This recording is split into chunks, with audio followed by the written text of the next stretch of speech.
Good evening, everyone. And today we have our second event of Hack the Crisis 2.0, getting started with UIUX. All those designers and creative people, today is your chance to learn some new skills, and all those who wish to get started, this is the perfect opportunity. So, our speaker is an expert in the field of design.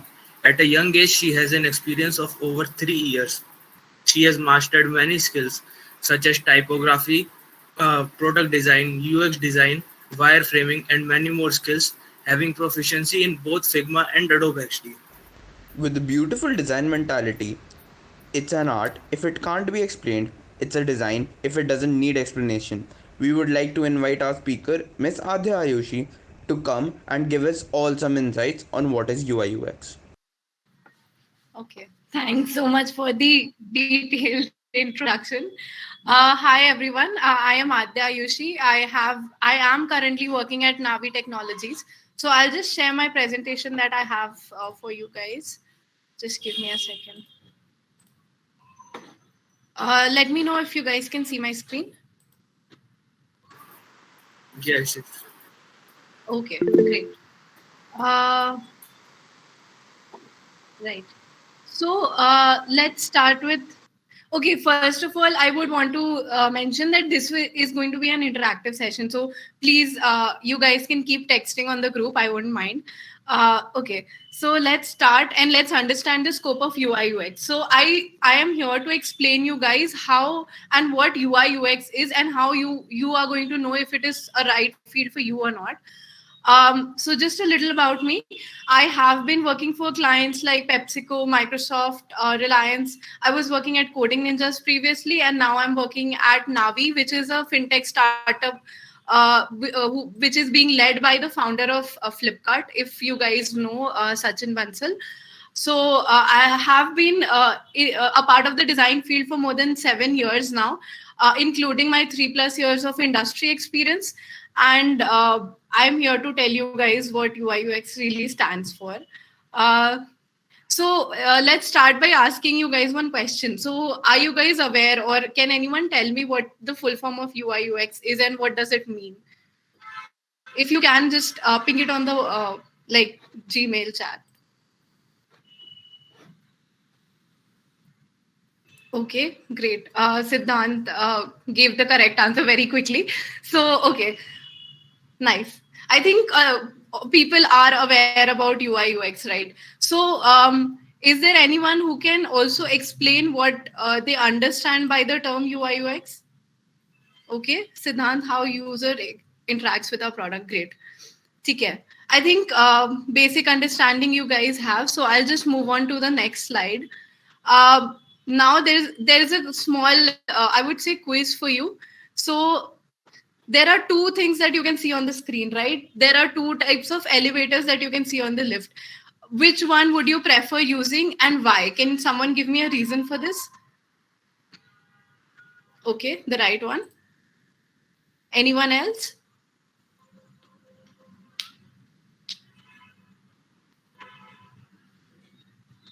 Okay, great. I think Siddhant is really into UI UX. Okay, looks more safe. It's more advanced. Okay, nice. Okay, I think we can go ahead then.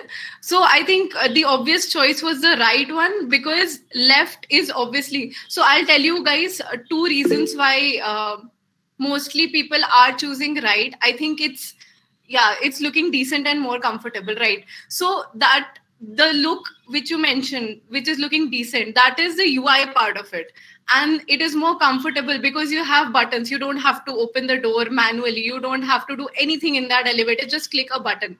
So that is the UX part of it. So I would, to explain to you guys in a very layman term, I would say the right has a better UI plus a better UX. It looks visually more appealing. The lift looks more visually appealing, and it has less efforts, and it does the same task that the left elevator is going to do. So that is a very basic level of understanding of UI UX and what it means, right? Now, I'm pretty sure you might have heard of both of these platforms, right? They both have very similar functioning. They both more or less provide you with the same information, but the UI is very different, right? Now, over a period of time, Google has tried to maintain a level of user research and has tried to maintain a level of UX, which Yahoo could not maintain. And that's why I think everyone saw the fall of Yahoo very quickly. Okay, so I'll just give you a brief on what people in UI UX are doing, right? So we are building empathetic solutions for the end user through a process of research that meets both the user's need as well as business requirements. So what does that mean exactly? So as a part of UI UX, you not only have to make beautiful solutions, right? So for example, let's take an example of Swiggy. I know a lot of people, especially Indian people, don't like paying for a lot of stuff, but you cannot say in a business that I will not put the pay screen or the paywall just because people don't like paying, right? That is necessary for a business. So keeping the user's need and also the business need in mind, we create solutions that will be helpful for both the users as well as the business, and that will obviously help accelerate the business. Sorry. Okay. So I'll just take another example of Apple. So like you guys can see, Apple in 1997, just when the internet was starting, right? And Apple now. So what is the difference that you guys can see? Can anyone quickly just mention on the chat what is the difference that they are able to see?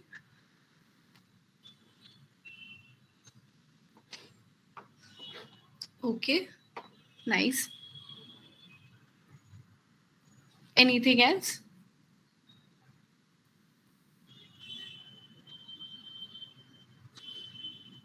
Okay. Okay. I think the last one, Aditya, simple and eye catching. I think that's more or less very close to what I was looking for. So, like you guys can see in the left platform, right? It was very initial.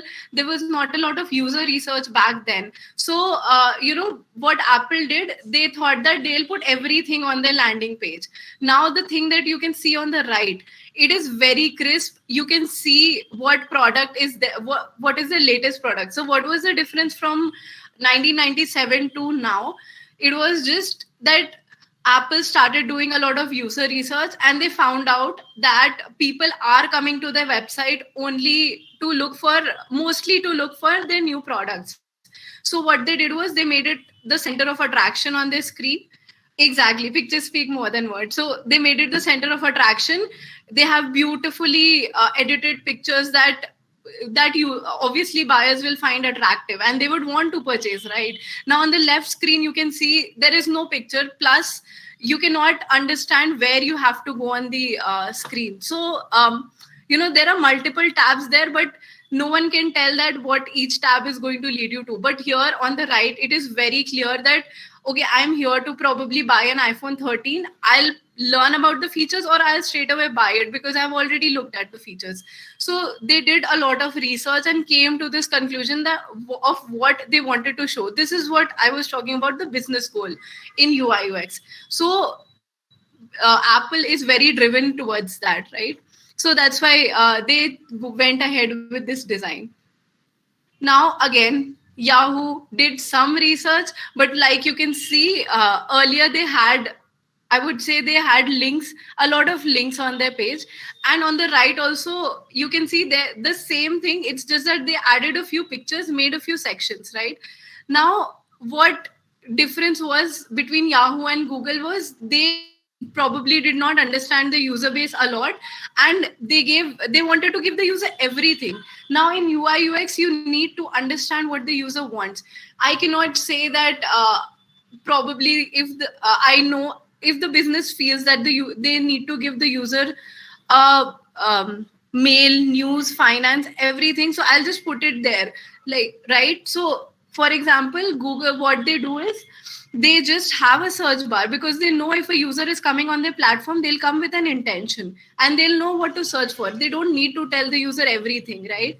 So that's why I think after some research that they did from competitors like Google, this is what Yahoo came with, and this is the design today. But still, like you can see, it is still different from Google, and it is still distracting attention from the main feature, which is like the search feature. But anyways, moving on. Um, okay, so can you guys then now briefly tell me what you understand by UI UX, if anyone has had more clarity after these examples?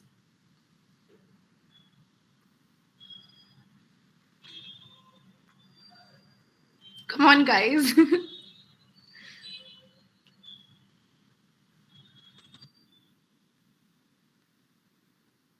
Yeah, yeah, definitely.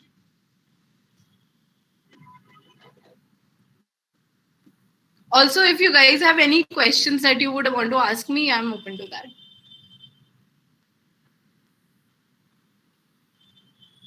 Okay. Okay, let's move on then. Okay. So,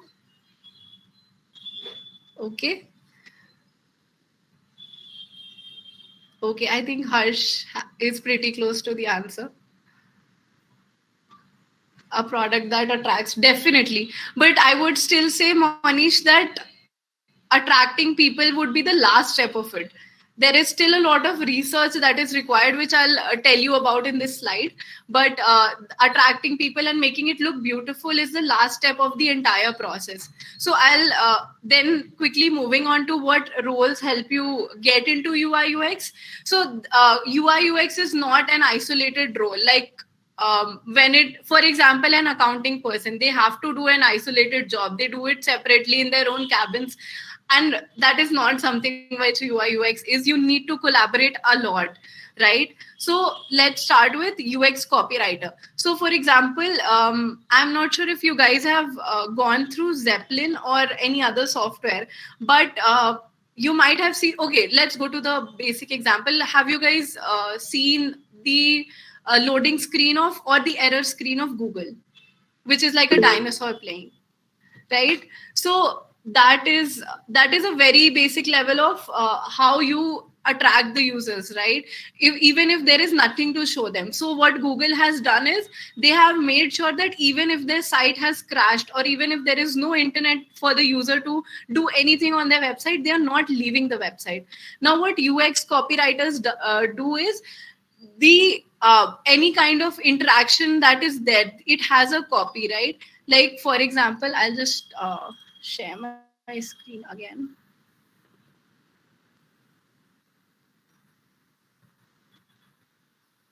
So by the way, do you guys understand what a copywriter does?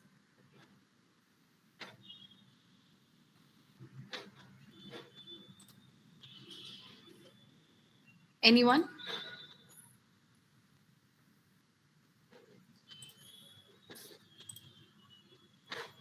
Okay. Okay. So basically, see, for the people who don't know that, you, yes, yes, Harsh, I think you're right. So a copywriter is a person who creates content basically. So any kind of text that you see on a website, that is done by a copywriter. So I'll just take you back. Um, can you guys see this text that is written "Oh so pro" or "Love the power, love the price" for iPhone SE? If you guys look at that, that is not done by chance. So that text that is put there is not there by chance. There is a copywriter who does it. Now people who are interested in writing, and also these are very strategic text placements because they want to attract the user with just very small headlines. So iPhone 13 Pro is already something which is bold enough for to attract the customer. Now if I'm a person who wants to buy iPhone 13, I'll know that this is the place probably where I have to click to buy this. But then I see "Oh so pro," right? So I get a kind of excitement knowing that okay, there is something good about this phone. also.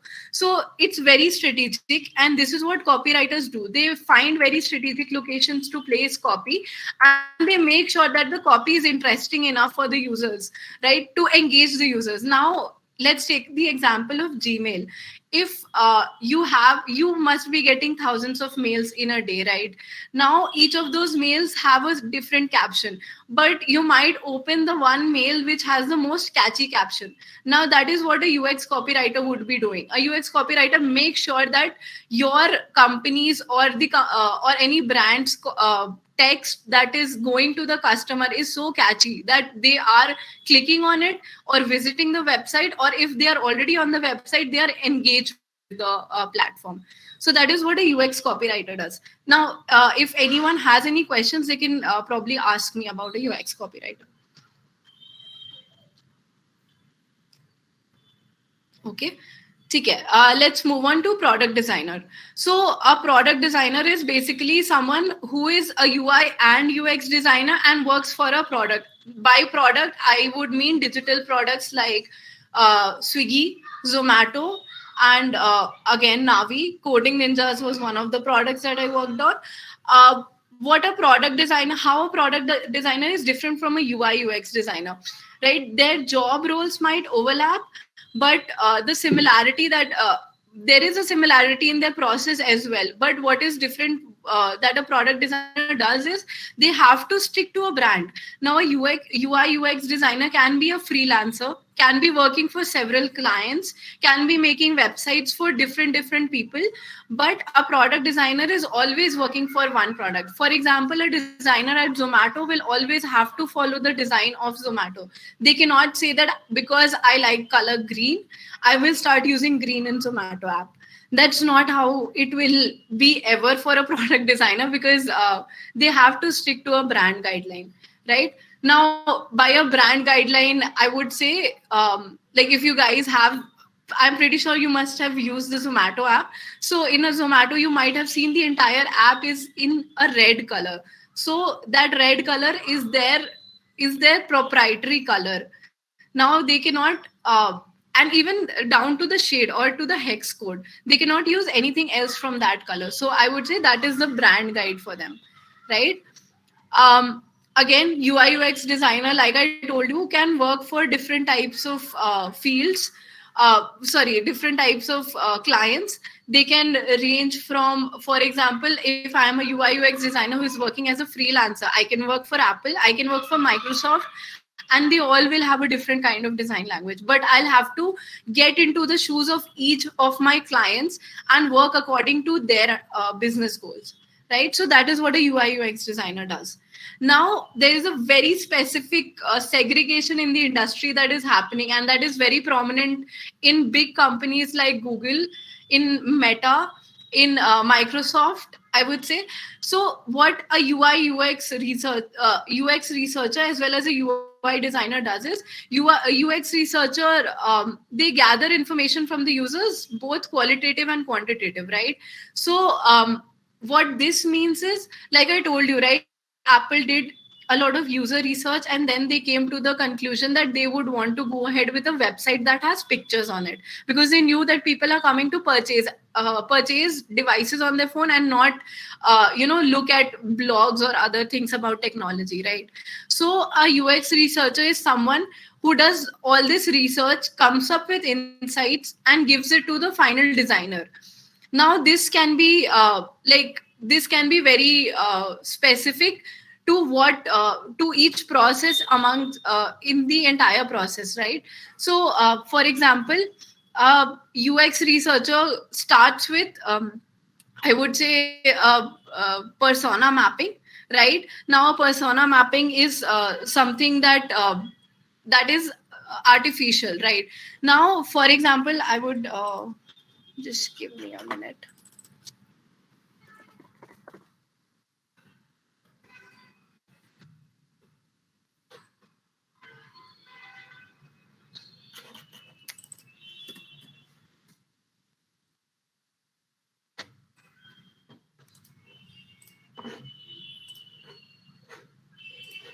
So I'll just show you guys how they start.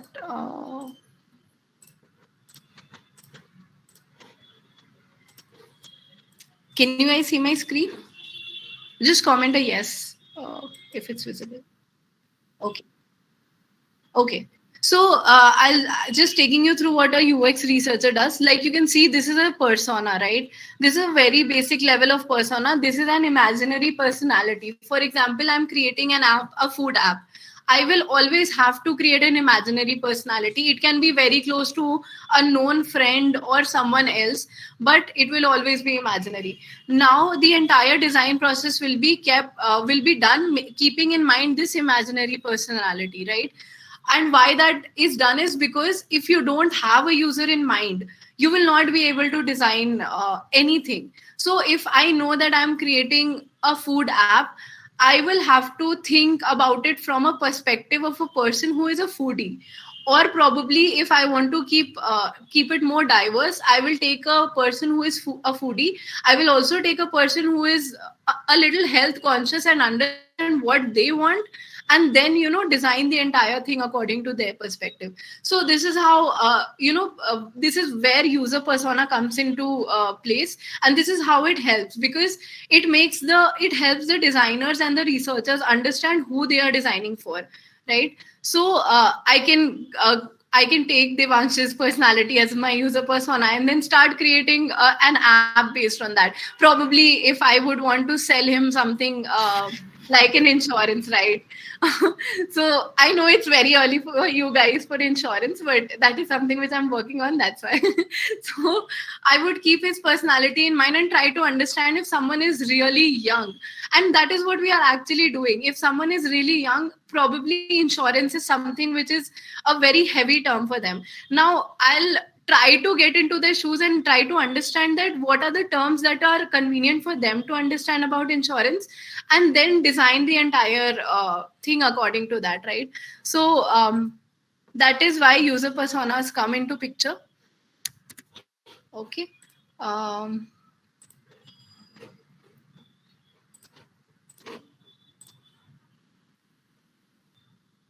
right, you guys can see my screen, right? Okay. Okay. Then comes a UI designer. So UX researcher, you guys can probably do a quick scan. Like if you guys want to know more about UX researcher, uh, you can just ping on the chat.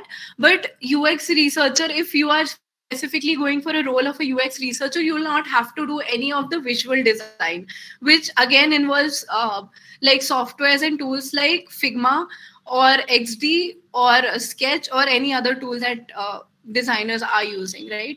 Although these three are the most popular. Now coming to UI design. A UI design, if you are specifically going for a UI design role, a UI designer is, I would say, very specific. Just a second. Yes. So a UI designer is very specific role. Which only focuses on the visual part of it. Now, if has anyone ever used the Cred app? If anyone has, or Google Pay, if you guys, okay, great. So you guys must have seen on Google Pay, there is always something or the other, some or the other game that is going on, right? Now, those things are obviously the insights came from researchers, but the entire game or the way the Google app is looking was designed by a UI designer, like I said. And also Google is hiring right now, so if anyone is looking for a job, you can probably apply for an internship or a job. So the UI design part of it is UX researchers come with insights on what needs to be done. How do we engage users on our platform, and UI designers make the designs for that.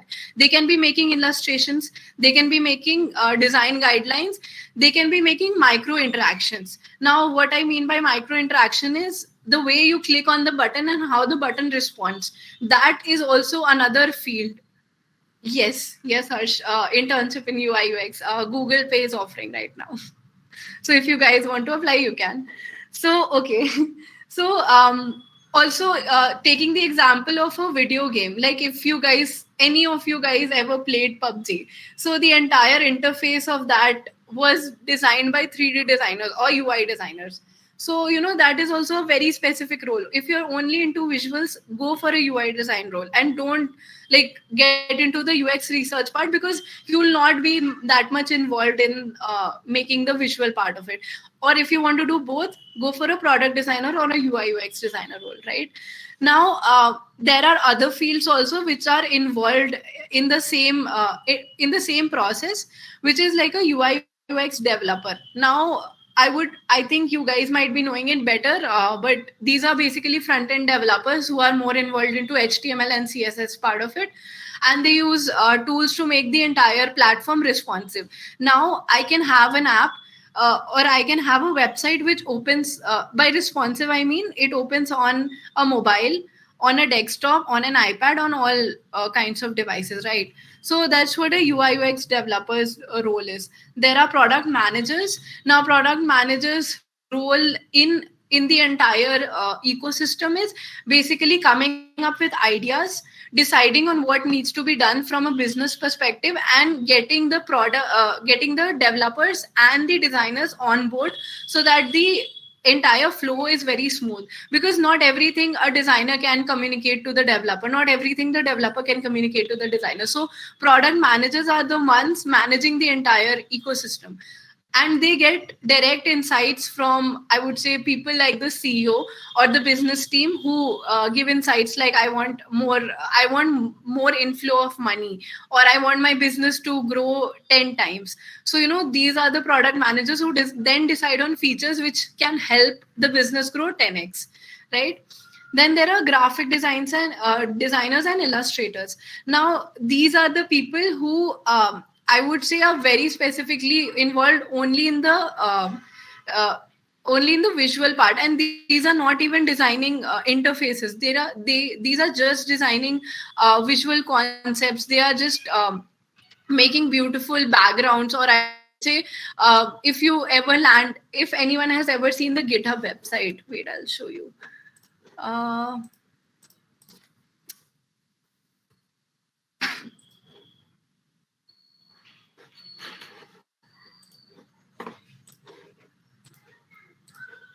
so from here, I'll be able to tell you guys the difference.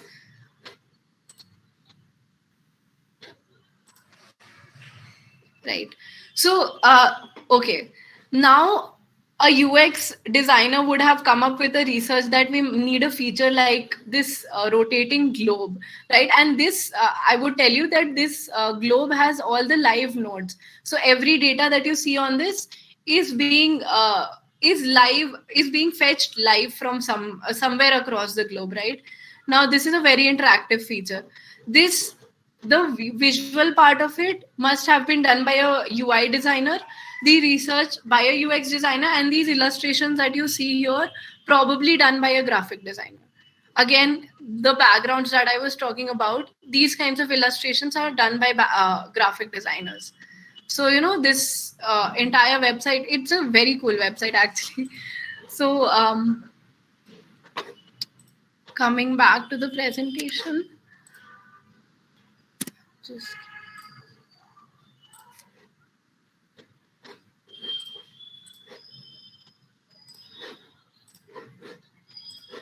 right. So this is what a graphic designer usually does. So if you guys or anyone has any questions about this, you guys can let us know. Okay, from where to start UI UX? For this, I would need to understand like at what level are you on, Ashpreet? Okay, from start. Okay. So I'll tell you guys what all skills you need. I would say that this is very close to a roadmap that you would require, Ashpreet. So the skills you would require to become a UI UX designer, right? There are soft skills, then there are hard skills. These are the skills. If you have these skills, I would say that you are fit for a role of a UI UX designer. By soft skills, I mean these are very personal, intrinsic. No one can teach you these skills, but you have to develop these skills on your own. So observation is one part. For example, if there is observation, why it is necessary is because if I want to put a new feature on any of my app or any of the product that I'm working on, I need to be very observant on what my other competitor brands are doing. For example, very recently, like TikTok was having a lot of one swipe interaction videos, right? Very quickly Instagram also brought it on them, and it was named Reels. Now there are a lot of Indian apps coming up, I would say like Chingari and stuff, which are also replicating the same behavior. So if people or designers did not have the observation skills, they probably would not have been able to replicate the same experience on their app as well. So one number one skill is observation. The second skill is empathy, which is again, if you don't understand the user, you will never be able to get into their shoes and design according to them. So that is where empathy comes into picture. You need to understand the user, you need to get into their shoes. For example, very recently when I was designing the classroom part of Coding Ninjas, I actually went ahead and took courses on Coursera and on Udemy, just to understand what a student might feel while taking an online course. That level of empathy is required for designing products. Again, communication clarity. You need to be very confident in how you are communicating your designs, because there will be a lot of people who will be telling that this is not looking good. But if you know, and if you have if you're confident that you have done your research and you have come up with a design that is best suitable for the user, you need to be very clear with that communication, right? Open mindedness. Obviously you need to have you need to have a positive outlook on how you are taking feedback. People might be coming to you saying that this design is not looking nice, you need to do something else and scrap your entire design entirely. Now you need to be very open minded in trying to understand which perspective they are coming from, right? So taking feedback very positively and trying to incorporate it, not scrapping your whole design, but trying to incorporate their feedback as well. Design thinking, again, you need to think of solutions very proactively, or I would say again from a very user centered approach. So that is where design thinking comes into picture. And like the first thing that I told you guys, collaboration, right? Now the second set of skills that you require are hard skills. These are user research, prototyping, wireframe, user flows, mockups. And these are I would say steps that you will be able to find anywhere. These are steps that you require to make your end product. But there is not a single place on this, I would say, on this planet where all of these steps are being followed for each and every project. Now you need to decide, if you're making a project, you need to decide which steps are necessary for you to incorporate in your design process so that you get the best outcome. For example, right now I'm working on a portal, a CRM portal, which is a customer relationship management portal. For that, I need to understand what kinds of queries are coming from the customers and how the agents who are with my company are trying to resolve that. So I don't probably need to understand, need to go to every user and understand their perspective, but I need to, probably do a wireframing first. So, a mix and match of these steps will lead you to a perfect design. So these are few of the skills. If anyone wants, you guys can take a quick screenshot of this, because these are the steps that will always be involved in the entire design process. Also, I think there's another new term here, which is usability testing. Now, a lot of you guys might have heard, or I might have called. I or someone from Coding Ninjas might have called people from your college for testing purposes. Now, what this is once you are done with the design was done from your perspective. Even though you went into the user's shoes, you tried to interpret their problems and then try to make the design, right? Now, what usability testing does is, once you are thorough with your design, you go to a user and you actually ask them to use your designs. Now if they're using it with ease and they are able to find the information that is required, for again taking the example of the Apple website, if a user was able to buy or purchase iPhone 13 in the first click itself, that means your design is successful. That means the purpose of the business is being fulfilled, and the purpose of the users is also being fulfilled, right? So that is where usability testing comes into picture, where you are validating your own designs from a user's perspective. Any questions here, guys?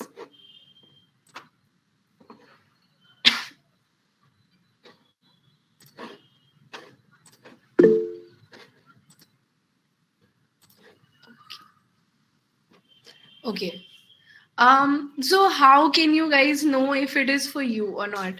So, if you are someone who like problem solving a lot, like if from your childhood you have been very curious and you have been asking questions like this should not be in this way, or you have been trying to find solutions to make things better, this is definitely the field for you. If you have ever been on an app like Zomato or Google Pay or Paytm or Phone Pay or any of those app, and you feel that this should not have been done in this way and I would be able to make it better, then this is definitely the field for you, right?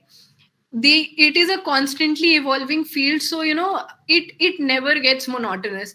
So just to give you a quick example, I guess you guys have Ashpreet, I have learned it from NIFT. So, and after that, obviously, I had boot camp sessions with my company, but that is another thing. Okay, constantly evolving field. How many of you guys have heard about NFTs? Just a quick hands up or yes. Okay, great. So people have heard of NFTs, right? So you must have also heard that very soon Instagram will start having NFTs, right? So it's never, I would say, never a monotonous field. Again, I'll take the example of accounting. If you are an accountant, you're probably doing something which you have to do for the rest of your life, but UI UX, you will never have to do that thing, because all the companies are constantly looking at competitors and trying to evolve, right?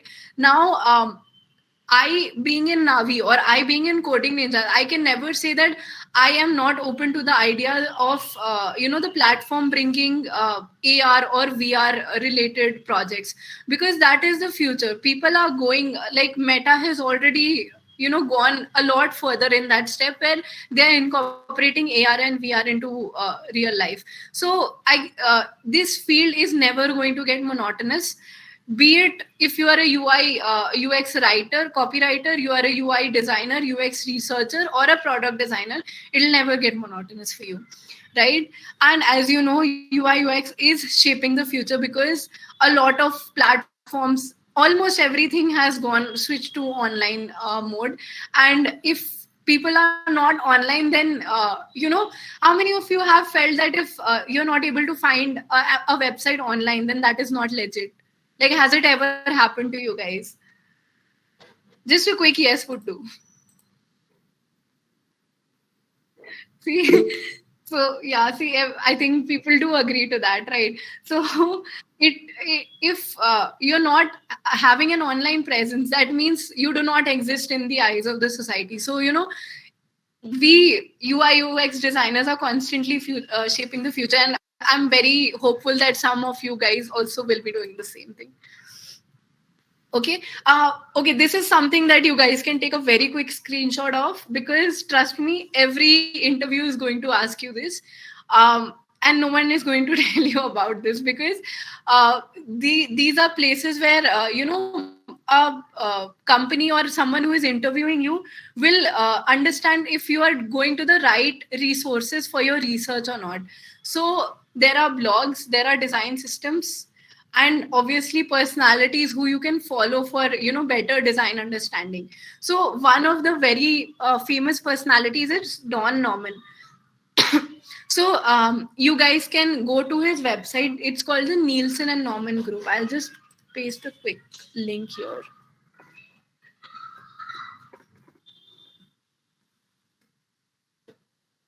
He is like the best designer that is there. He has also written a book called The Design of Everyday Things, and that is the most popular design related book that is there in the market. So you guys can obviously go to these resources to make your understanding of UI UX better. Now blogs, obviously on blogs you will get a lot of case studies. You will get to understand how different designers are perceiving different apps or different websites, or what is good that is happening. For example, there might be certain trends like neomorphism. Neomorphism is basically a glass design. I'll show you guys that also.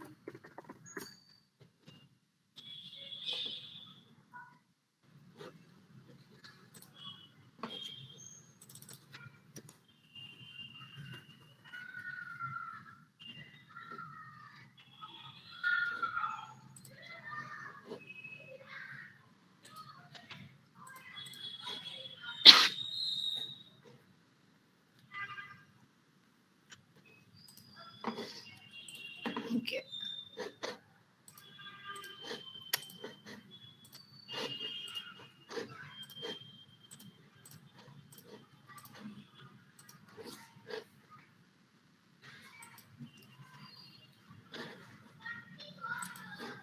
So I hope you guys can see this screen. So this is a very popular trend in UI UX design, which is like it feels like the entire design is on a paper, but it's actually on a mobile screen. So this is a very popular design style. So trends like these keep coming up very frequently, and if you go to these blogs that I showed you right now, these will help you keep yourself updated with all your designs, right? So that's why I'm telling you these websites are really important. Just a second.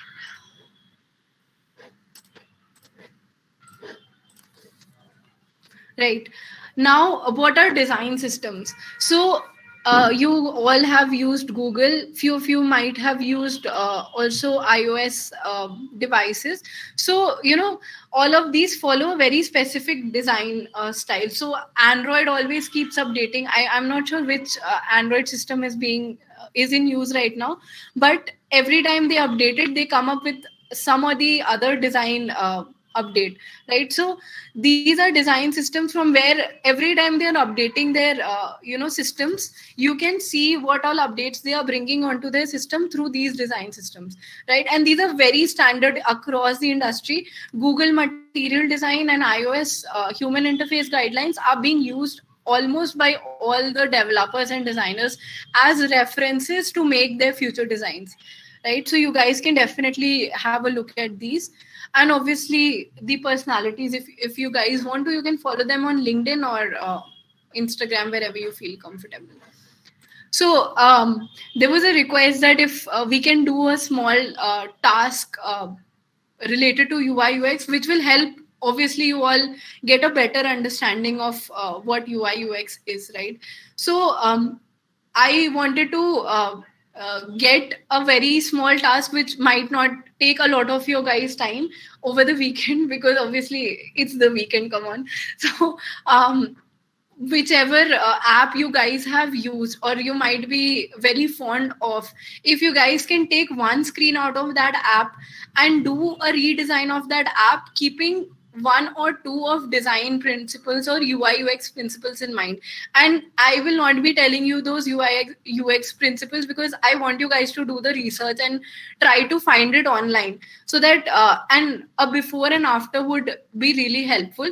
For example, if you're using Google Pay, the entire screen of Google Pay, how it is looking right now, which screen you feel is not good or not useful for you, and how you can redesign it, keeping some design or UI UX principles in mind. And these design principles you might find on the websites or blogs that I showed you in my previous slide. So if you guys want, I can you can again take a quick screenshot. Okay, definitely. I'll share my Behance links. And if you guys want to connect with me over LinkedIn or over Instagram or on any platform, you're welcome to do so. I'm just sharing my Behance profile.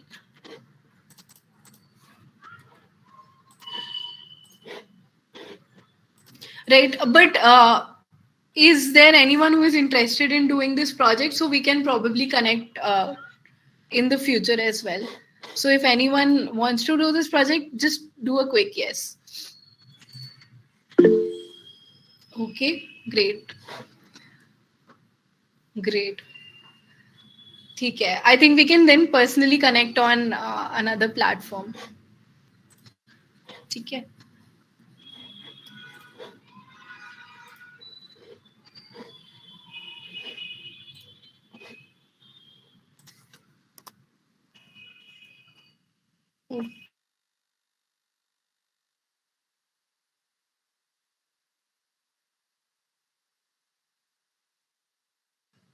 Hey, sorry guys.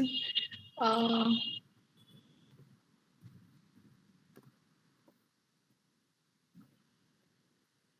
I'm just sharing my work here.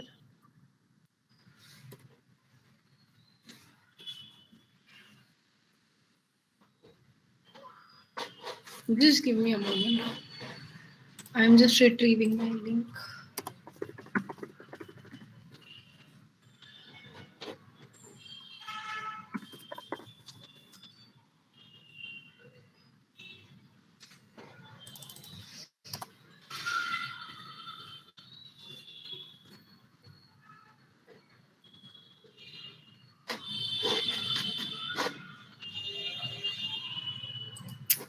Till the time, if you guys or anyone has any questions, you can probably ping it on this channel. By the time I'm just getting my link, right?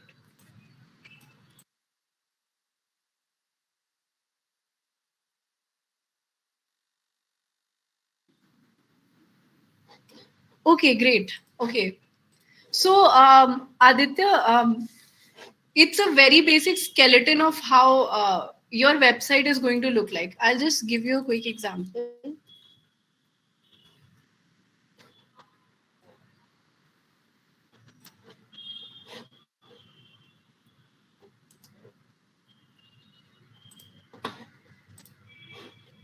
Okay, I'll share my screen. Can you guys see my screen? Okay. So, Aditya, if you can see, this is a very basic skeleton of how a website is supposed to look like. Now, if you see this one image, right, you can see that here there are tabs. Here there is a very big space given for something. So I can either put an image here or I can just put text here, just like Google, just like Apple has done. They have a very huge image here, right, in their first landing screen itself.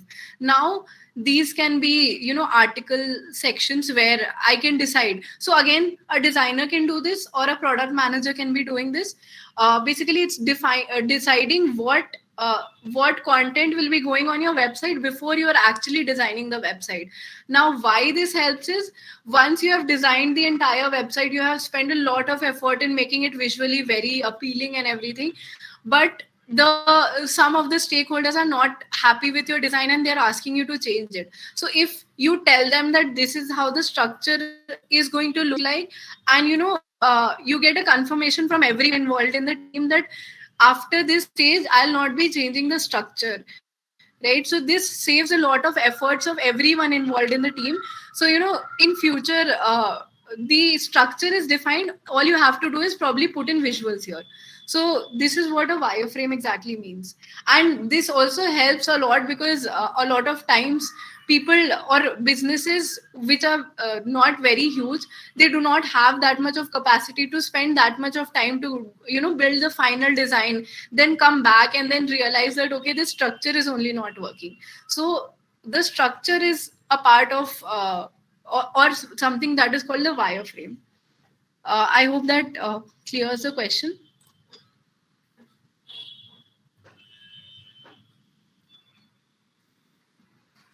Okay.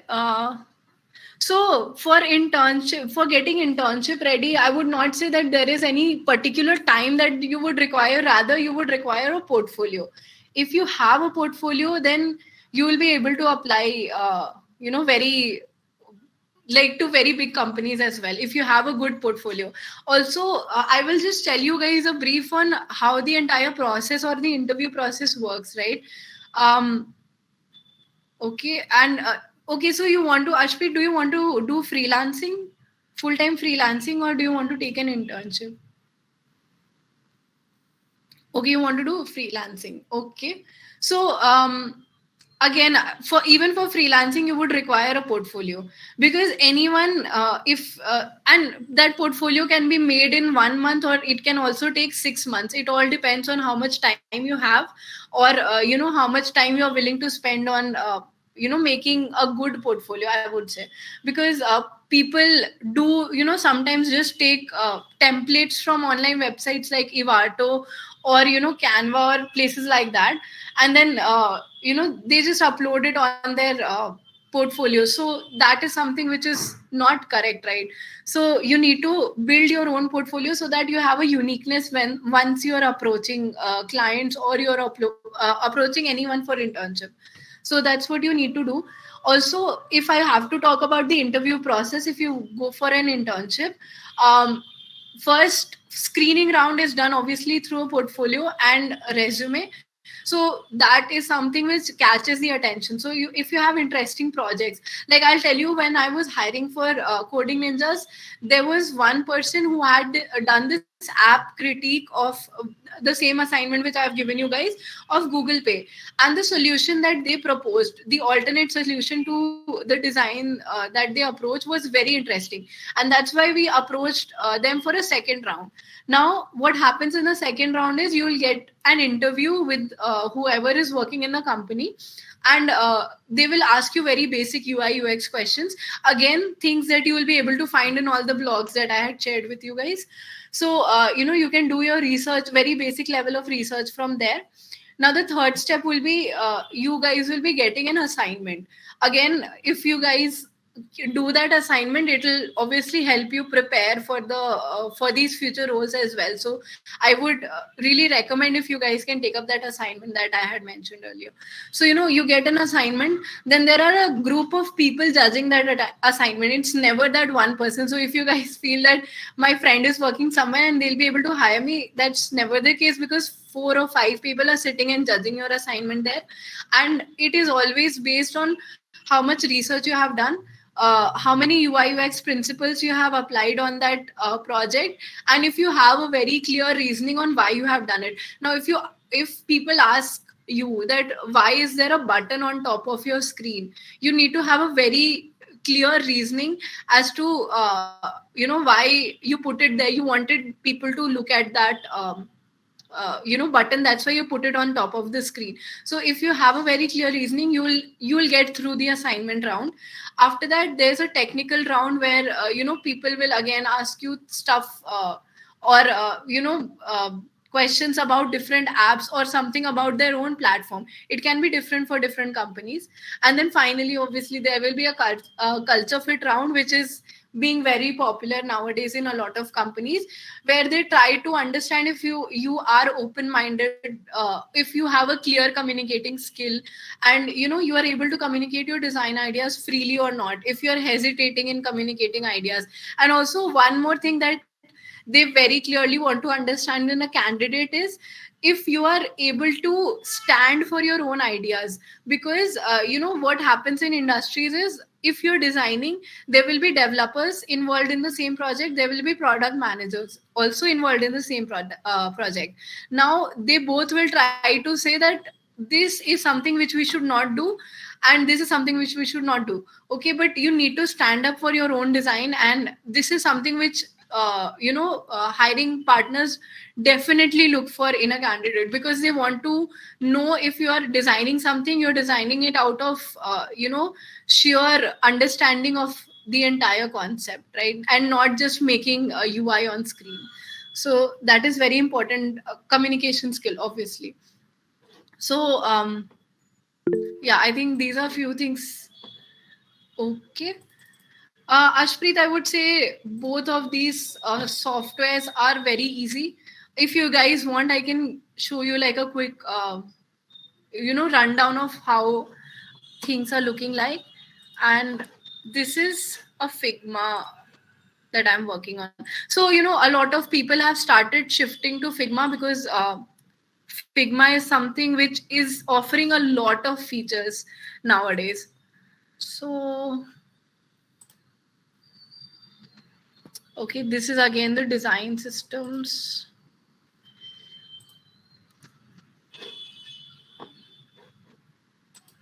Okay, I'll just take you guys because these are things that are not released. So I'll just take you guys through a very basic website or a playground, which, okay, I don't have the edit permission. Okay, I'll just create a new file.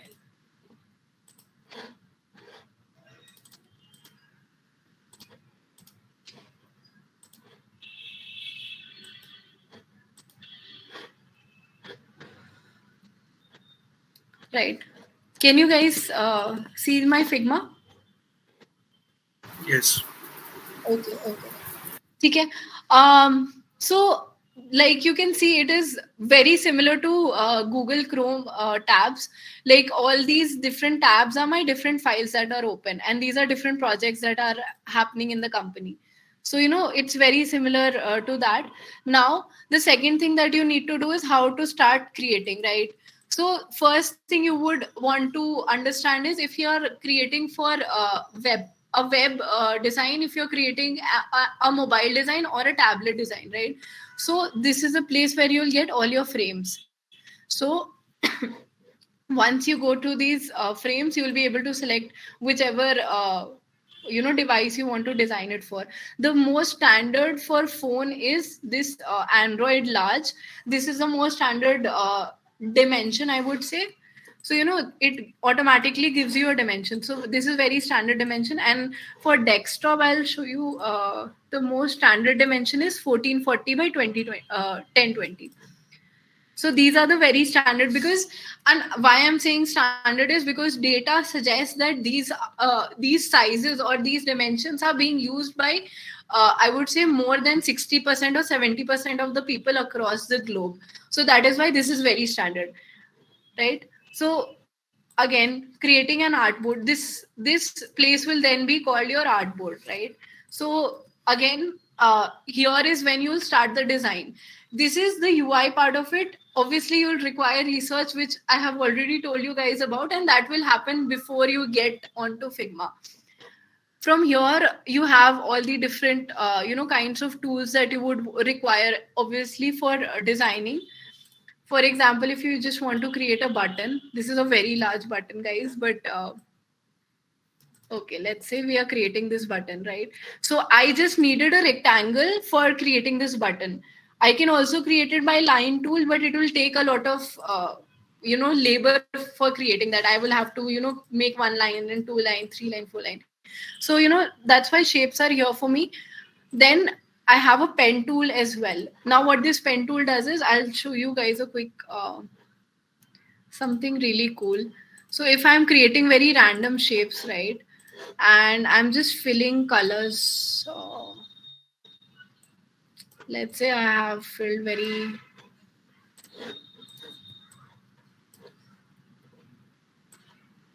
so I'm basically showing you guys how you can make a cool gradient kind of effect. So you guys can just follow where I am taking my cursor for doing different things.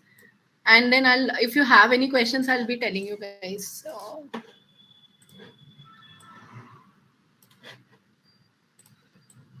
okay.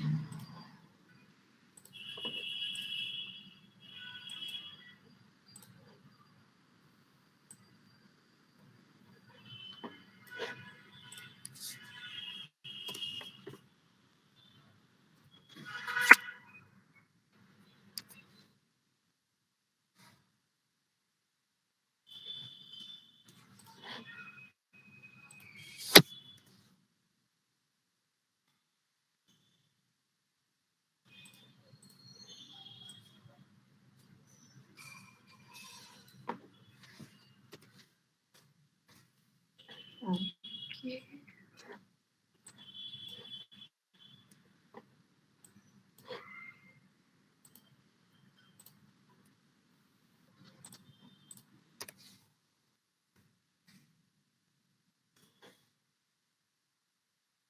Okay.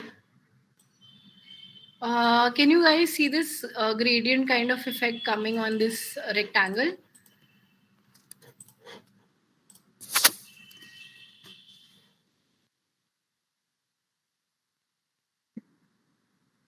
Okay. That's a thanks for that, but this is very basic step. So, these are few things that like cool tricks that you can do from Figma. Also, a lot of illustrators use this. So, for example, now if I have made this kind of gradient, I can use it as a background. I can use it on a button. I can use it on different places, right? I can just create shapes. If you guys have ever used Cred, you will be able to see how cool buttons they have, or what kind of interactions that they're using. I myself don't have the Cred app, otherwise I would have shown you guys uh, the entire interface. They have really cool stuff. This is again a hand tool. This will just help you move around. Now, one tool which is very helpful is this comment tool. Now, this helps you collaborate with your entire team. Now, if I tag someone, I'll not be tagging anyone right now, but for example, I have just tagged my teammate. He's a graphic designer, so he'll just get a notification on whatever comment I have for this design. Let's consider this is a very big illustration that this guy has made, right? So I just use this to comment, tag him and send him a comment, right? So this is one of the features that you will find very handy once you come in the industry. Now I'll take you guys to the prototyping tool. So, for example, let's say I'm just taking this down a little. Vise, do you, any of you, if you guys have any questions about these tools, one thing I forgot to tell you, this is a text tool. Basic, I think there's no explanation required here because everyone must understand what this does, right? Okay. Okay. So if you guys have any questions, you can let me know, like for these tools here.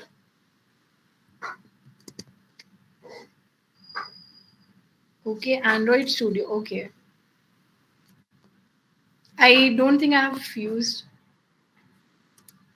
Okay, definitely. I'll definitely take that session. But first, you'll have to do that assignment so that I can understand how you guys are practicing your thinking skills or applying UI/UX principles to it. So if you guys can just give me some of your time on that, then I'll definitely be able to help you guys with this. Okay. I'll be moving on from this part then. So, like you guys can see, there are few things on the left side that you can see as panels, right? In this panel, right? Now, for example, this desktop 2 is my artboard, second artboard. Desktop 1 is my first artboard, right? And this is my third artboard.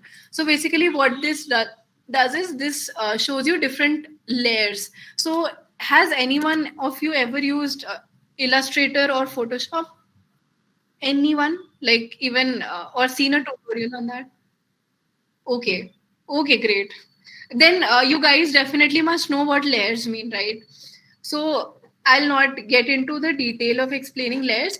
This is exactly that, right? I can see my one weird shape that I had created as a layer here, the other weird shape that I created here, right? So I can just quickly select it from here, even though I'm not able to see it upfront on this, desktop. If I am looking at desktop, I'm not able to see there are shapes, but I can go here and select those shapes separately. And this is exactly what Illustrator also has. Now, again, not going into that part a lot, but taking you guys to the prototype part.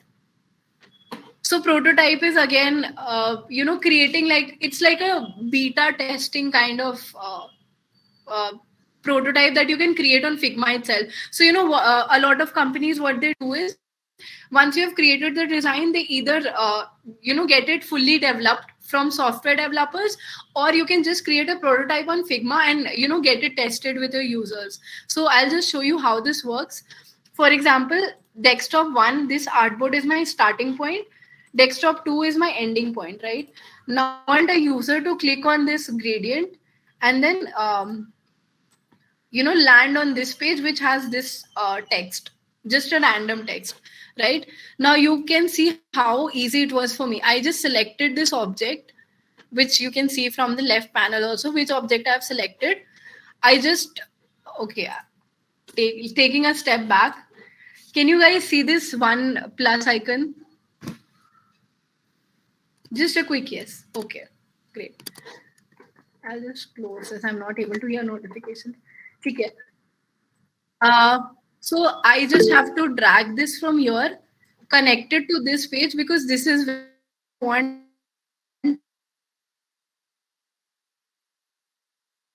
right now. You guys might have seen something opened up here. So what this is basically is how you want the interaction to look like. Do I want a person to tap on this? Do I want the person to drag this while hovering? Do I want him to go to that other page? Or simply if I press the enter key on my keyboard, then do I want the user to go on it? So all of these interactions are there, right? So I will just click on tab, right? Now again, you guys will have to create a project to understand all of these animations. I'm just giving you a very basic level. um, this is how it will look like. So you will get a very small demo of how smart animate is looking like, how move in and move out looks like. So have you guys seen that interaction where cards are swiping out of the screen? So this is move in and move out is that same interaction. So I will use animate for now, and I'll just show you guys what it does basically once I click on it. Okay.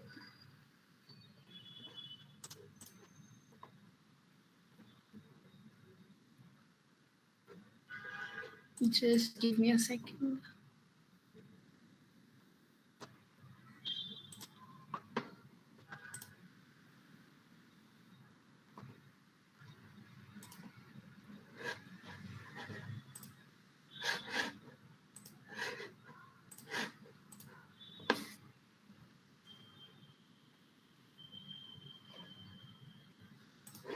Okay, this is weird.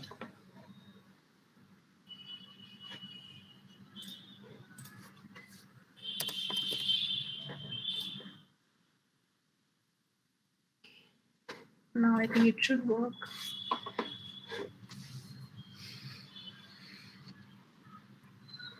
Okay, so you guys can see that this gradient is there. Now if I'll click on this, it'll take me to the other screen. So just give me a second. I think I need to group this. Yes, now it worked. So like you guys can see, it's just shifting down with very smooth kind of motion, or I would say liquid motion, and then this header is coming. Now if I would, let's say in the same prototype section, if I would have selected, instead of selecting animate, I would have selected instant, the interaction would have been a little different. Did you guys notice any difference in this? If not, then I can just show you guys another.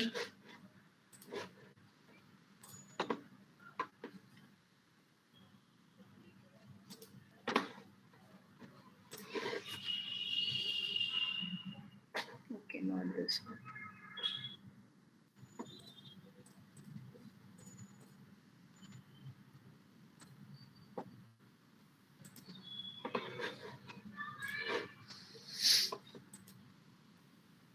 Did you guys notice a difference in this one?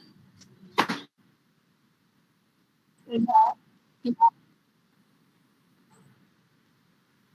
Yeah. So basically, again, you guys, once start using the app, you'll be able to point out very subtle differences also.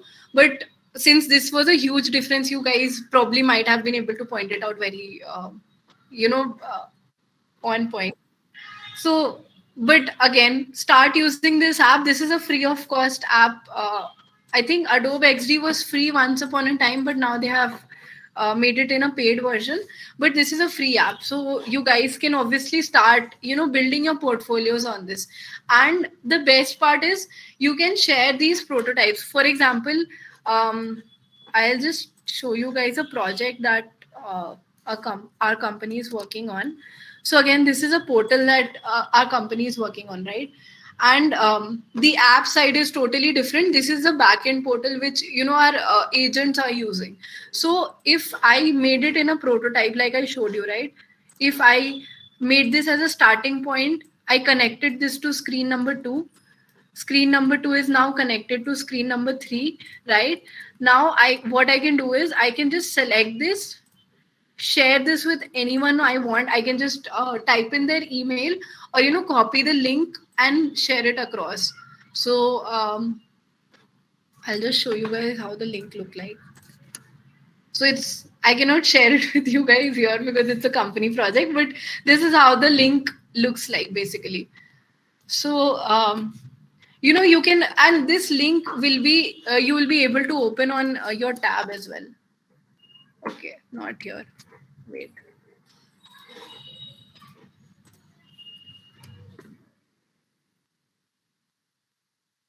So it's just like any other website. It led me back to this page because I already have Figma downloaded on my system.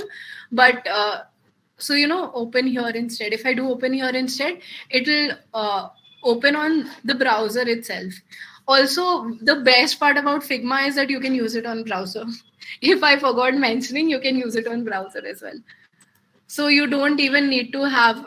You can also use it from your mobile phones, by the way, because it is or if you guys have tablets, you can use it over there as well. It is very versatile tool, and it you can open it from anywhere basically. And if you are very much interested, then obviously you can download the entire app, but you get most amount of features there. And also it is the quickest if you download it, like on the Google Chrome tab, it might sometimes get stuck, or sometimes go into loading mode, but here it'll work flawlessly. And if and also one more thing, unlike Photoshop and Illustrator, Figma and XD as well, most of the, I would say, prototyping and UI software, they don't require you to save a local file. So for example, you might be exporting Illustrator files, right, or Photoshop files. You don't require Figma files to be exported or saved on your local system, and that just eats up space. It is always saved on a cloud version. So I'll just show you guys. For example, these are illustrations that graphic designers have been working on, but I am still able to see it because it is stored on the cloud. I can access anything, although I might not be able to edit because it is there. But these are basically the different versions of banners that the graphic designers might be making. So yeah, this is more or less the benefits of Figma. Any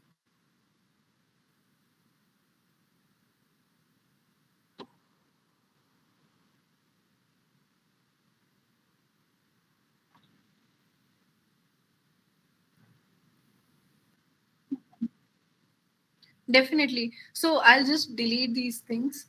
So like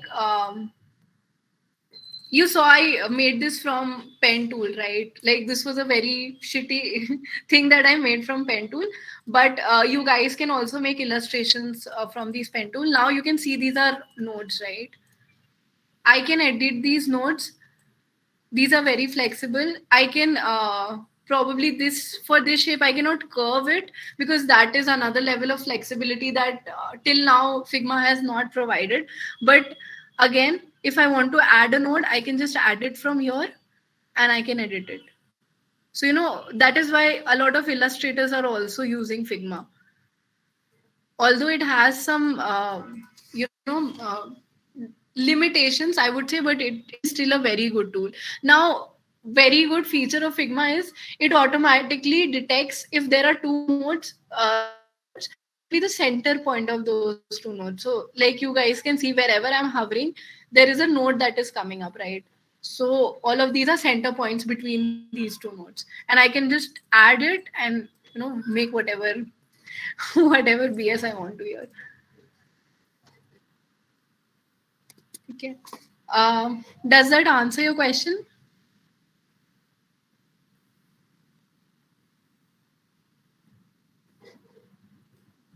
Okay, great. Okay. Um, I think this was more or less it, guys. If you want to understand, like, if you guys have any other questions on Figma, you guys can just ping me right now. But I think I have told you very basics on how designers are working on this. Also, one more cool thing, there is an inspect tab here. So if I have created a very beautiful design for, let's say, I'll not call this beautiful, but let's take this as an example. Now I'll go to inspect tab, and this comes in very handy if you're collaborating with developers. So, for example, I need a developer to make this button for me, right? What I can do is with this inspect tab, I can just select this button, right? I'll get all the properties of this button. If it is on, off, what is the height, width of this button, color code, and also the Android code. I can get the iOS code and also the CSS code. So all of this can be copied directly by the developers, and they cannot come crying to you telling that you made something and we cannot make it, right? You can just show this tab to them and tell them that this is where you can copy it from.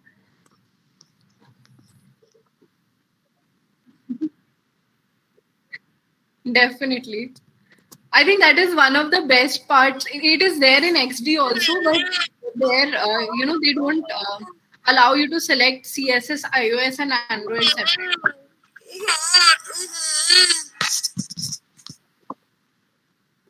इतनी तारीफ ना करो, उसको जी आ रही होंगी.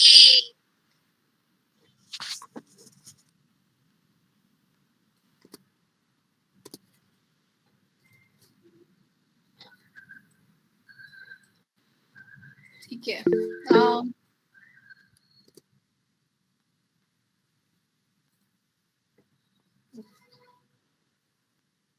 Are developers in the industry?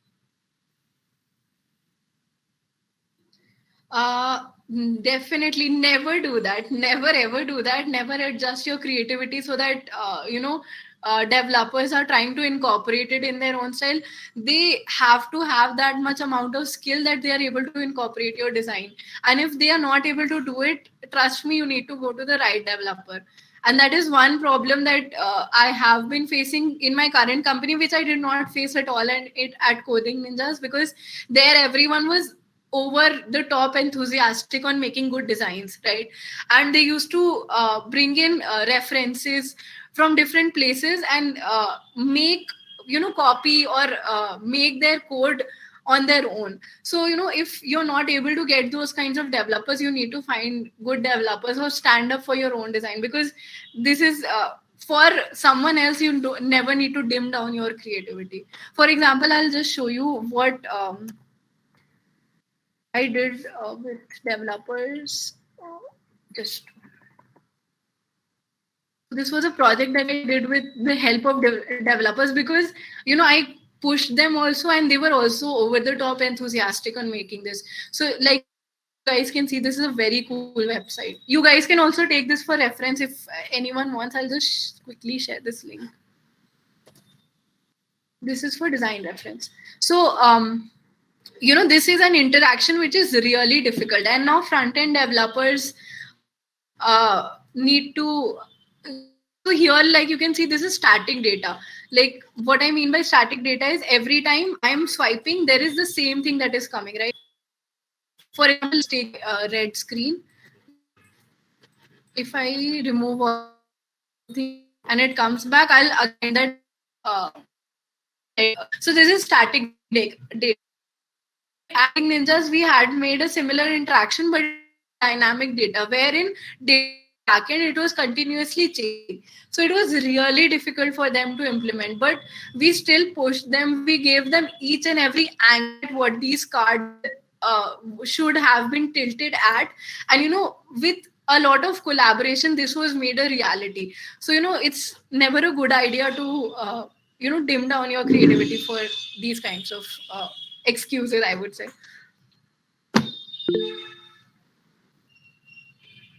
Definitely. This is Spotify, yeah, man. This has to look cool.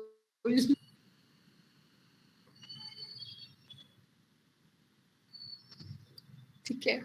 Are there वैसे any other questions? I think I took a lot of you guys' time.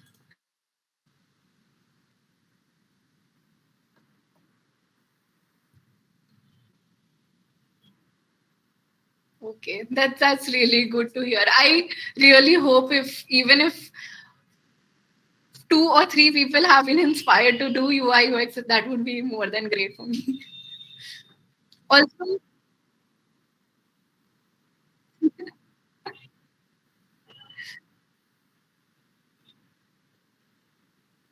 definitely, I would love to. So, Devansh, can we then collaborate for this assignment session again? Like we can. ठीक है ठीक है तो just quickly write the assignment down for everyone's reference. I'll just type it in the chat so that you guys can copy and paste it if you want.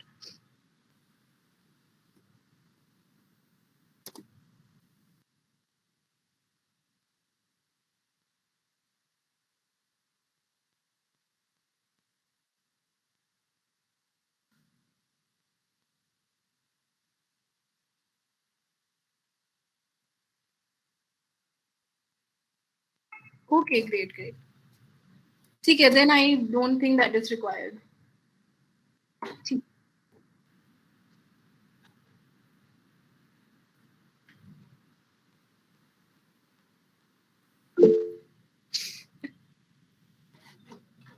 Also, since you guys were asking, I'll be sharing my Behance link as well. Then I think then we can wrap up this session, right? Just the Behance link that is required for you guys. You guys can connect with me, obviously. Yeah.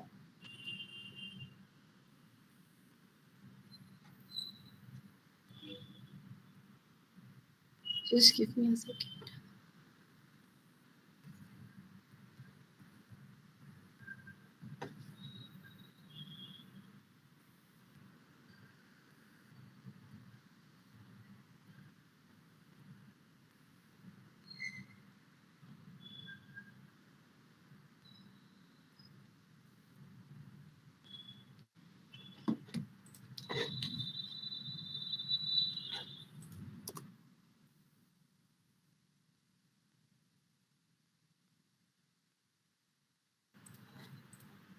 So, guys, if anyone wants to connect with me, you can just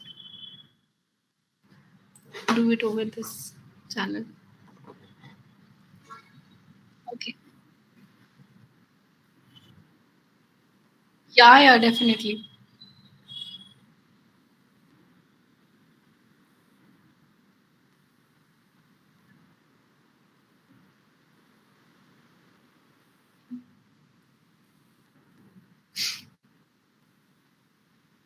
Def-